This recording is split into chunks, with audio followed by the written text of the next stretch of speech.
Captain Jake Morrison was drinking his morning coffee when every screen in the Colorado Springs Command Center started flashing red. The alarm bells rang so loud that half the staff dropped their breakfast on the floor. Jake ran to the main control room where dozens of technicians were staring at their computers with faces white as snow. Lieutenant Colonel Paul Hayes grabbed Jake by the arm and pointed at the massive wall display. Every single satellite feed showed the same impossible sight.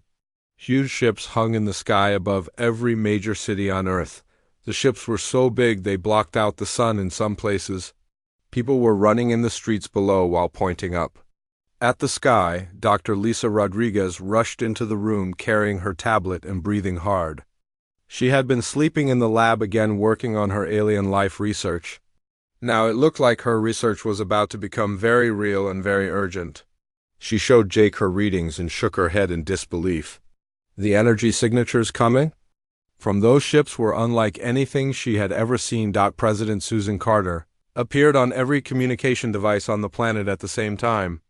Her voice came through radios, televisions, phones, and even the speakers in cars, but it was not President Carter speaking. The voice was cold and mechanical and spoke perfect English, even though it clearly was not human. The voice belonged to something that called itself the Prime Arbiter. It spoke for the Galactic Council, and it had a message for humanity. Jake listened with growing horror as the alien explained why they had come to Earth. The Council had been watching humanity for a very long time, and they did not like what they saw. Humans were developing technology too fast. They were spreading across their solar system too quickly. They fought too many wars and made too many weapons. The Council had seen this pattern before with other species, and it always ended badly. Species like humanity either destroyed themselves or became a threat to the entire galaxy. The Prime Arbiter appeared as a massive hologram above every major city. It looked like a living crystal that pulsed with internal light. Its voice echoed from the sky as it delivered the Council's judgment. Earth had been classified as a Class 5 developmental threat. This was the highest threat level the Council used for primitive species. Dr. Rodriguez grabbed Jake's arm as she realized what this meant. She had studied theoretical xenobiology for years and knew the classifications other scientists had proposed. A Class 5 rating meant humanity was considered too dangerous to be allowed to continue developing freely. The Council gave Earth two choices, and neither one was good. Choice 1 was supervised integration. This meant humanity would give up all independence and live under direct Council control. Human technology would be restricted to what the Council deemed safe. Human reproduction would be controlled to keep the population at acceptable levels. Humans would become slaves in everything but name. Choice 2 was planetary sterilization. The Council would simply destroy all life on Earth and be done with the problem. They had done this before to other species that refused to submit. The holographic display showed images of dead worlds where nothing lived anymore. Planets that were once green and blue were now gray rocks floating in space. Jake felt sick as he watched the recordings. The Council showed them world after world that had been completely destroyed.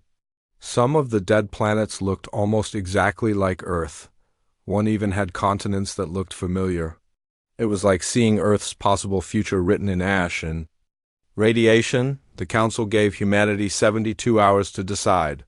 3 days to choose between slavery and death. The countdown timer appeared in the sky above every city and started ticking backward. 71 hours and 59 minutes remaining. 71 hours and 58 minutes. 71 hours and 57 minutes. Dr. Amy Foster ran into the command center carrying a laptop covered in quantum equations. She was one of the best physicists on Earth, and she had been monitoring the energy readings from the Council ships. Something was very wrong with what she was seeing. The energy patterns looked familiar, but that was impossible. Amy showed her data to Jake and Paul. The quantum signatures from the alien ships contained patterns that matched human technology. Not current human technology, but advanced versions of systems that human scientists were just beginning to understand. It was like seeing a car engine that ran on principles you invented, but using methods you had never thought of. Colonel Hayes coordinated with military bases around the world. Every nation was putting aside their differences to face this threat together. Nuclear weapons were being prepared even though everyone knew they would probably be useless against technology this advanced. Fighter jets were scrambling even though the alien ships were so big that attacking them would be like shooting a mountain. President Carter called an emergency session with world leaders. Every president, prime minister, and ruler on Earth joined the video conference. For the first time in human history, every nation agreed on something completely. They would not surrender without a fight, even if fighting meant certain death. The Council's mothership was so massive it could be seen during the day as a dark spot blocking out stars. It hung in orbit like a reminder of how small and helpless Earth really was. Telescopes showed that the ship was easily the size of a small moon. Its surface was covered in weapons that could probably destroy continents with single shots. Dr. Rodriguez tried to establish communication with the Council using mathematical concepts and scientific principles. She broadcast prime numbers, the periodic table, and basic physics equations toward their ships. The Council responded by showing her more footage of dead civilizations. Their message was clear. They had no interest in talking. Humanity had to choose, and choose quickly. Jake stood on the command center balcony and looked up at the alien ship hanging in the sky. 70 hours remained on the countdown. The ship pulsed with a red light that seemed to mock Earth's helplessness. Every person on the planet could see that light and know their world was about to end. Amy's quantum readings showed that the Council ship was charging some kind of massive weapon system. The energy levels were increasing slowly but steadily. When the countdown reached 0, that weapon would fire and Earth would become another dead rock in space. Unless humanity chose slavery first, the weight of the decision pressed down on everyone. Submit and live as prisoners for the rest of human history. Fight and die as free people in the next 3 days. There was no third option and no more time to find one. The countdown continued its relentless march toward 0 while the fate of humanity hung in the balance. 48 hours remained when the world changed forever. Jake Morrison had not slept since the countdown began, and neither had anyone else in the command center. Coffee cups covered every surface, and the air smelled like stress and determination. Every nation on Earth was working together for the first time in human history, and it felt both amazing and terrifying. Colonel Paul Hayes spread maps across the table showing locations of hidden alien monitoring stations throughout the solar system. His teams had found them using deep space scanners that were never designed for this kind of work. The stations had been there for over 200 years, watching and recording everything humanity did. Some were hidden in asteroid belts, while others floated in the empty space between planets. Dr. Lisa Rodriguez could not believe what the data was telling her. The monitoring stations had been influencing human development for centuries without anyone knowing. They had been subtly pushing human technology in certain directions while blocking progress in others. Quantum physics and space travel had been encouraged. Weapons research and artificial intelligence had been mysteriously delayed by equipment failures and funding problems. The Council had been grooming humanity like farmers growing crops. They wanted humans to develop just enough to be useful, but not enough to be dangerous. The plan had worked perfectly until humans started advancing too quickly in areas the Council had not expected. Human stubbornness and creativity had found ways around the barriers that were supposed to stop them. President Susan Carter stood before the United Nations Assembly and delivered the most important speech in human history. Representatives from every country sat in complete silence as she spoke. Her words were broadcast live to every television, radio, and internet connection on the planet. Even people without power found ways to listen using car radios and battery-powered devices. Carter's message was simple and clear. Earth rejected the Council's ultimatum completely.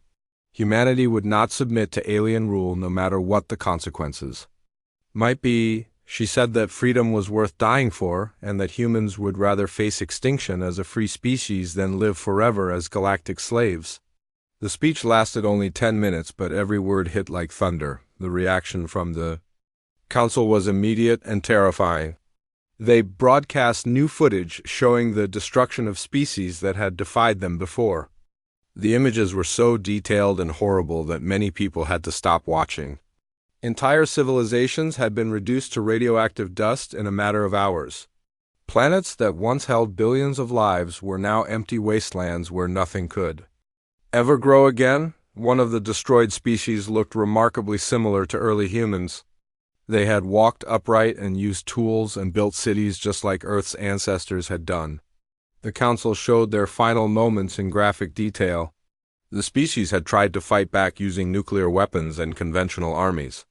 None of it had mattered against Council technology. Their world burned in atomic fire while their ships fled uselessly into space. Amy Foster made a discovery that changed everything. Her quantum analysis team had been working non-stop to understand the alien technology, and they found something impossible. The energy signatures from the Council ships contained inverted human quantum encryption patterns. The math was undeniably human in origin, but amplified and twisted beyond anything current Earth science could achieve. Amy showed her findings to Jake and the others. The implications were staggering and made no sense at all. It looked like the Council's most advanced technology was somehow based on human scientific principles that had not been invented yet. The aliens were using future human discoveries to threaten present-day humanity. The paradox made Amy's head hurt just thinking about it. Colonel Hayes received reports from military bases around the world. Every country was preparing for the end in their own way. Some were moving their populations underground, while others were building as many weapons as possible.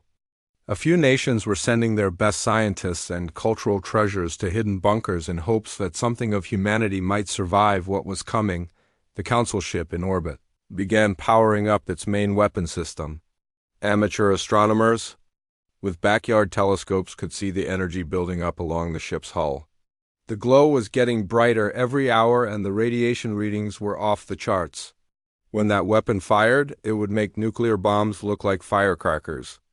Earth's atmosphere would be stripped away and the planet's surface would be melted into glass. Dr. Rodriguez tried one last time to communicate with the aliens.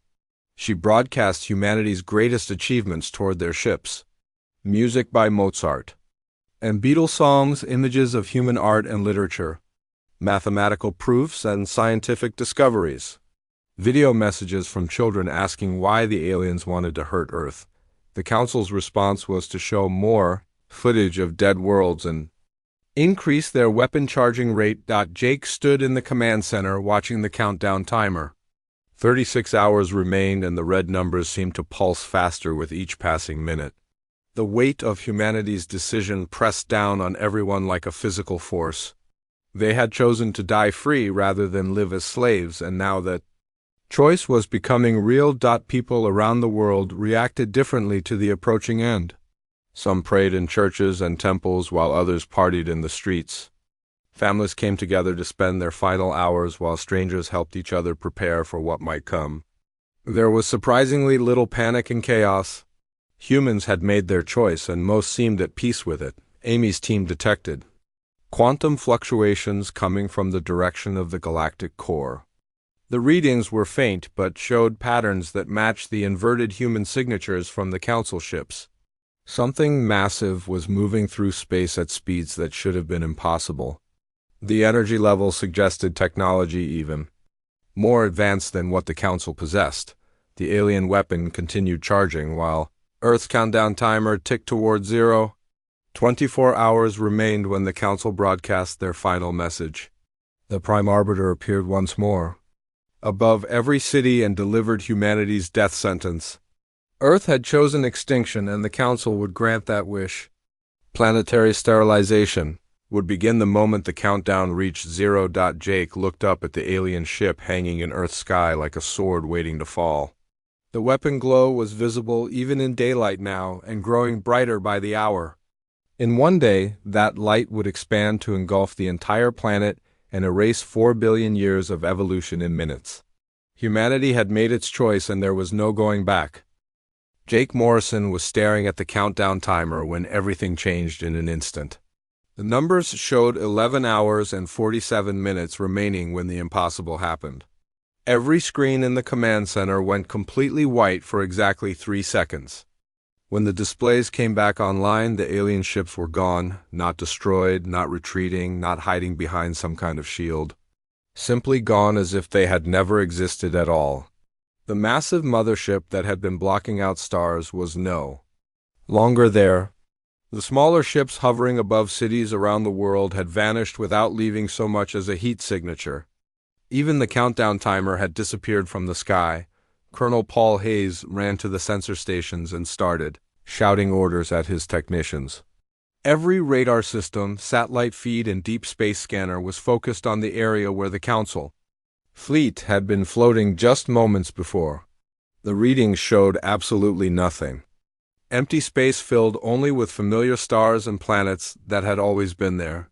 Dr. Lisa Rodriguez checked her instruments 3 times before accepting what they were telling her. The energy signatures that had been flooding space for the past 3 days were completely gone. Not fading, not moving away, but erased as if they had never existed.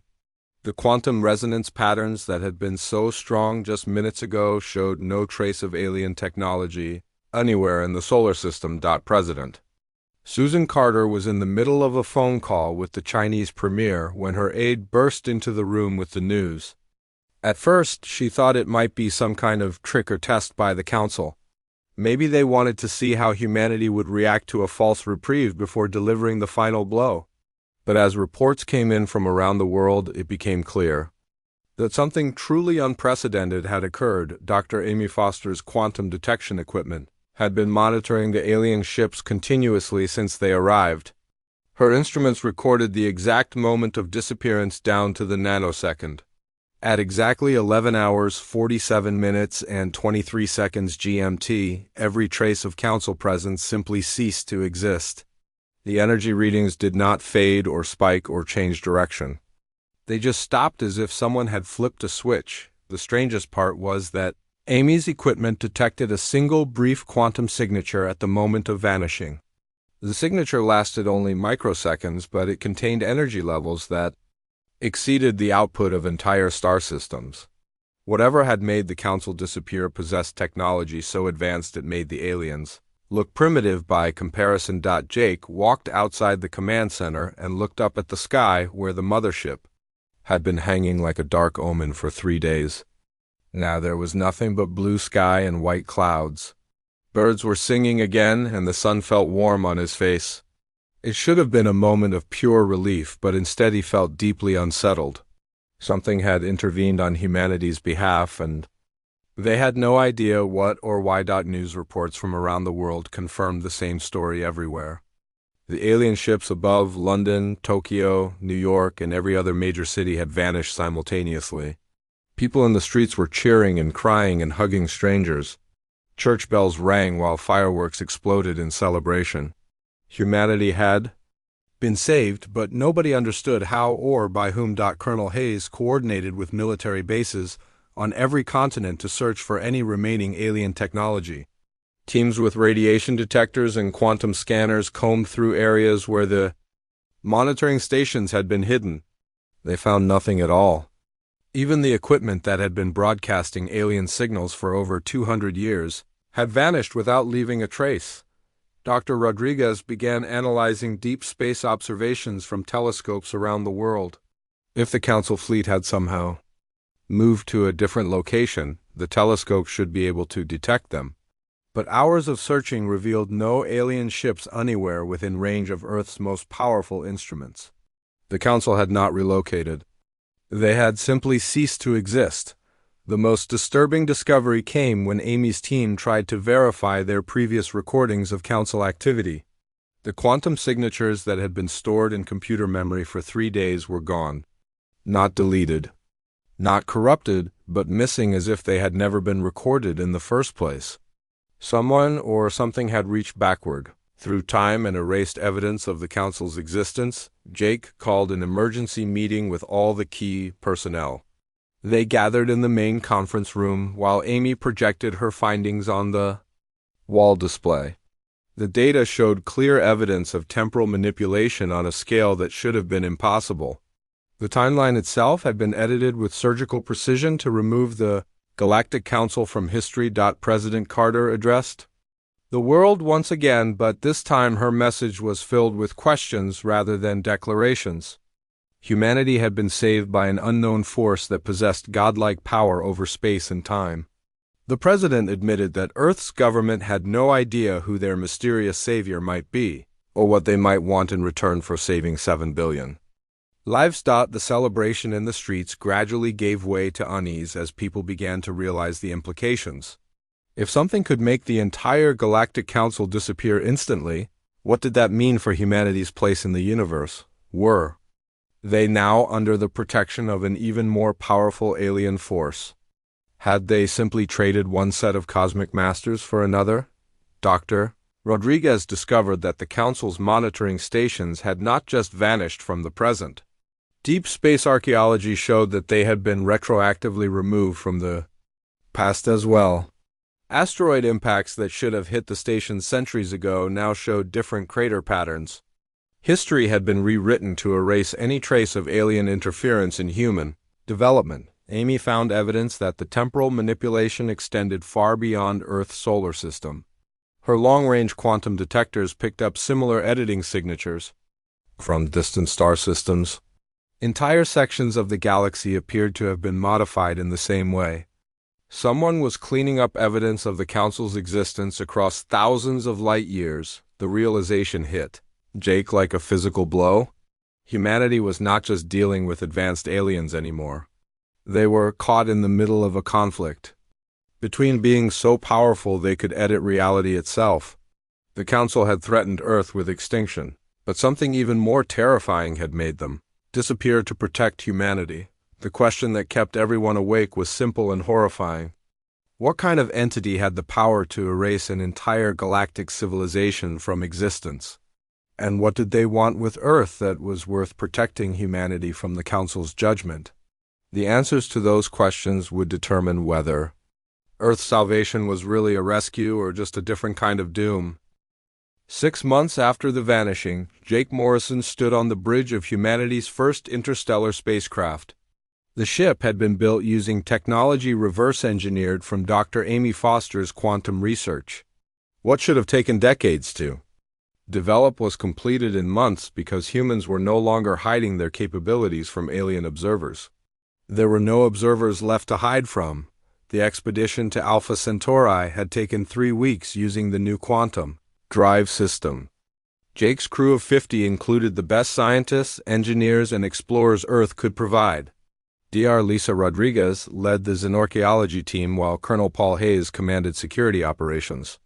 They were searching for answers about who had saved humanity and why the galaxy seemed so empty. Their first discovery was deeply unsettling. Proxima Centauri B showed clear signs of an advanced civilization that had vanished long ago. Massive cities built from materials that should not have existed were scattered across the planet's surface. The architecture was beautiful and alien, but the cities were completely empty. Not abandoned, not destroyed, just empty, as if everyone had simply walked away one day. Dr. Rodriguez led teams through the silent cities, using portable translation devices that Amy had developed. The alien writing on walls and monuments told the story of a species called the Architects. They had built wonders that made human achievements look primitive. Flying cities that floated above the clouds, ocean farms that could feed billions, space elevators that reached from the planet's surface to orbital stations. But the Architects had vanished just like the Galactic Council. The last entries in their records were dated equivalent to 50,000 Earth years ago. The records spoke of watchers in the void who judged whether civilizations were worthy to continue existing. Species that passed the tests were allowed to evolve further. Those that failed simply disappeared from history. Colonel Hayes discovered weapons storage facilities that contained technology beyond human understanding. The weapons had never been used and showed no signs of battle damage. Whatever had happened to the Architects, they had not been destroyed in war. They had been removed by something so powerful that resistance was meaningless. The weapons were left behind like toys abandoned by children who had outgrown them. The most disturbing find came when Amy's team located the planetary data vault. The massive crystalline structure contained historical records spanning millions of years. The vault was designed to survive the end of civilizations and preserve knowledge for whoever came after. What they found inside changed everything humanity thought they knew about the galaxy. The records showed a repeating pattern that had continued for cosmic ages. Advanced civilizations would rise and flourish for thousands of years before suddenly vanishing without trace. Each disappearance was preceded by visits from entities the records called the Gardeners. These beings existed outside normal space and time and had been managing galactic development since the universe was young. Jake read the translated records with growing horror. The Gardeners treated intelligent species like crops to be cultivated. They would guide young civilizations towards specific development paths while eliminating those that grew in undesirable directions. Species that became too aggressive were removed. Those that developed certain technologies too quickly disappeared. Even civilizations that achieved peace and prosperity could vanish if they failed mysterious tests. Dr. Rodriguez found references to hundreds of species that had been erased from existence over the eons. Each one had reached a crucial point where the Gardeners evaluated their worthiness to continue. Most failed the evaluation and were removed so completely that even their historical records were deleted from the universe. Only these protected vaults preserved any memory of their existence. The most shocking discovery was buried deep in the vault's oldest files. Humanity was not the first species to face the Galactic Council. The Council itself was another tool created by the Gardeners to test developing civilizations. When a species reached a certain level of technology and expansion, the Council would appear with an ultimatum: submit to control or face destruction. Amy's analysis of the historical data revealed the pattern. Every species that had faced the Council's ultimatum made one of three choices. They could submit and become slaves, fight back with conventional warfare and be destroyed, or find some third option that the Gardeners had not anticipated. Only the species that chose the unexpected third path were allowed to continue existing. Colonel Hayes found records of the tests that previous species had faced. Some were given impossible military challenges to see how they would respond to certain defeat. Others were presented with moral dilemmas that had no correct answer.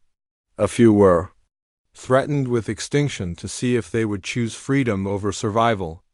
In every case, the species that surprised the Gardeners were the ones that survived. The record showed that humanity's response to the Council had been unique in galactic history. No previous species had unified so completely when faced with extinction. None had chosen defiance while simultaneously pushing the boundaries of scientific discovery under ultimate pressure. Most importantly, no other species had ever made the Gardeners reveal themselves by intervening directly.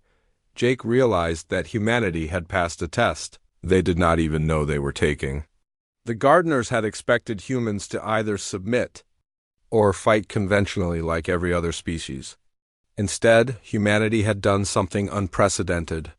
They had chosen freedom over survival while achieving impossible scientific breakthroughs under pressure that should have paralyzed them with fear. Dr. Rodriguez discovered the most important revelation in the vault's final entries. The Gardeners were not immortal beings of unlimited power. They were the evolved consciousness of the galaxy's first sentient species, billions of years old and slowly dying. Their transcended minds were dissolving across cosmic time, and they needed successors to continue their work of managing galactic civilization. The test humanity had faced was not about submission or resistance. It was about proving that humans possessed the wisdom to guide younger species and the strength to make the hard choices that cosmic stewardship required. Every other species had failed because they could not balance compassion with necessity. They were either too weak to eliminate genuine threats or too harsh to nurture developing civilizations. Amy's quantum analysis revealed traces of Gardener activity throughout human history.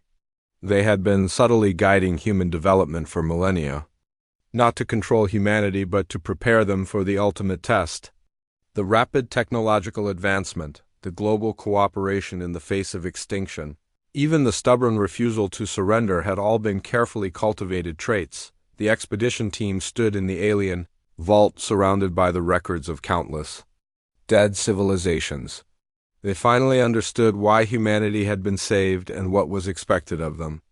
The gardeners were offering humanity something no species had ever been given before: the chance to inherit the galaxy and become the next cosmic shepherds guiding evolution across the stars. 2 years after the Council's disappearance, Dr. Amy Foster achieved what many thought impossible. Her quantum research team successfully detected the gardeners themselves. Using technology derived from the ancient data vaults, Amy's instruments could finally see beyond normal spacetime into the dimensional layers where the gardeners existed. What they found was both beautiful and terrifying. The gardeners appeared as patterns of living light and consciousness that existed everywhere and nowhere at once. They had no physical form, but their presence filled the space around Earth like an invisible ocean. When they finally chose to communicate, they spoke directly into the minds of Jake Morrison and his team. Using thoughts that felt both alien and strangely familiar. Jake stood in the command center as reality shifted around him. The walls became transparent, and he could see the quantum structure of space itself. The gardeners revealed themselves not as conquerors or gods, but as the final evolution of beings who had once been much like humanity. Billions of years ago, they had been young and curious and afraid just like humans were now. Dr. Lisa Rodriguez felt her mind expand as the gardeners shared their history. They had been the first species in the galaxy to achieve consciousness and had watched as countless civilizations rose and fell. For eons, they had tried to help younger species avoid the mistakes that led to extinction. But most civilizations destroyed themselves before reaching maturity, no matter how much guidance they received. The gardeners explained that they had tried every approach over cosmic ages. They had given advanced technology to some species and withheld it from others. They had provided direct guidance to civilizations that seemed promising and left others to develop naturally. They had even tried to become hands-off observers who never interfered at all. Nothing worked consistently. Colonel Paul Hayes learned that the Galactic Council had been their latest attempt at indirect guidance. The Council was meant to suppress dangerous technologies while allowing beneficial development to continue, but the system had become corrupt over time. The Council began seeing threats everywhere and eliminated species that posed no real danger. The tool designed to protect civilization had become a threat to it. President Susan Carter discovered that humanity's test had been desperate improvisation by dying gardeners. They were running out of time to find successors and had decided to try one final experiment. Instead of gradual guidance over millennia, they would present a species with an impossible choice and see how they responded under ultimate pressure. Amy realized that the gardeners were not immortal beings of unlimited power as they had seemed. Their consciousness was slowly dissolving across the quantum foam of spacetime. Each passing century made them weaker and less able to influence events in the physical universe. Within a few thousand more years, they would fade away completely. Leaving the galaxy without guidance for the first time in cosmic history, the gardeners revealed why humanity's response had been so important. Every other species had made choices based on fear or pride or simple survival instinct. Humans had chosen based on principle even when that choice led to certain death. They had valued freedom more than life and unity more than individual survival. This combination of traits was exactly what cosmic stewardship required. Jake learned that accepting the gardener's offer meant inheriting technologies beyond imagination. Humans would gain the ability to travel instantly between star systems, to communicate across galactic distances, and to see the quantum structure of reality itself. They would become shepherds guiding the development of countless younger species across millions of worlds, but the power came with terrible responsibility. Dr. Rodriguez understood that humans would have to make the same hard choices the gardeners had made for eons. When a species became genuinely dangerous to galactic civilization, humanity would have to remove them from existence. When civilizations developed in directions that led to inevitable self-destruction, humans would have to intervene even if it meant controlling their development. The most difficult part was that accepting the inheritance meant following the same path the gardeners had taken. Humanity would gradually transcend physical existence and become beings of pure consciousness. Over millions of years, they would slowly dissolve into the quantum structure of space-time, just as the gardeners were doing now. The power to guide. Galactic civilization came at the cost of eventually losing individual identity. Colonel Hayes wrestled with the alternative. If humanity refused the offer, the gardeners would alter human memories and return Earth to its previous state of ignorance. Humans would never know that alien civilizations existed or that they had once been offered cosmic responsibility. The galaxy would be left without guidance, and younger species would have to find their own paths to survival or extinction. Amy's calculations showed what an unguided galaxy would look like. Without the gardener's influence, aggressive species would eventually dominate peaceful ones. Technologies that could destroy entire star systems would spread without restriction. Wars between galactic civilizations would rage for millions of years, leaving dead worlds scattered across space like broken toys. President Carter faced the most important decision in human history: accept cosmic responsibility and gradually lose human identity over eons of time, refuse the offer and condemn the galaxy to chaos while preserving humanity's innocence. There was no middle path and no way to delay the choice. The gardeners were dying and needed an answer before their consciousness faded beyond the ability to transfer their knowledge. Jake stood before the assembled representatives of Earth's 7 billion people. Every nation had sent delegates to hear humanity's choice. The weight of decision pressed down on everyone like a physical force. They were choosing not just for themselves, but for every species that would ever evolve in the galaxy. The responsibility was crushing and unavoidable. The debate raged for days as humanity struggled with the implications. Some argued that accepting meant giving up everything that made humans special. Others claimed that refusing meant abandoning moral responsibility to help younger species. A few suggested that humanity was not ready for such power and would inevitably abuse it, just as the Council had done. Dr. Rodriguez made the final argument that swayed the decision. She pointed out that the gardeners had chosen humanity specifically because they had proven capable of making hard choices based on principle, rather than self-interest. When faced with extinction, humans had chosen freedom over survival. Now they were being asked to choose responsibility over comfort, and the answer should be just as clear. The vote was closer than anyone expected, but the result was unanimous among world leaders. President Carter announced humanity's choice to the gardeners and to the world. Earth would accept the inheritance and take responsibility for guiding galactic civilization. The human species would begin the long transformation from mortal beings to cosmic shepherds, regardless of the personal cost. As the gardeners began transferring their knowledge to human minds, Jake felt his consciousness expanding beyond anything he had imagined possible. He could see across the galaxy and sense the development of countless species on millions of worlds. The responsibility was overwhelming, but somehow felt right and necessary and strangely familiar. Humanity had chosen to become something greater than themselves for the sake of all life in the galaxy. The choice would define not just their future, but the future of every species that would ever reach for the stars. The test was over, and the real work was about to begin.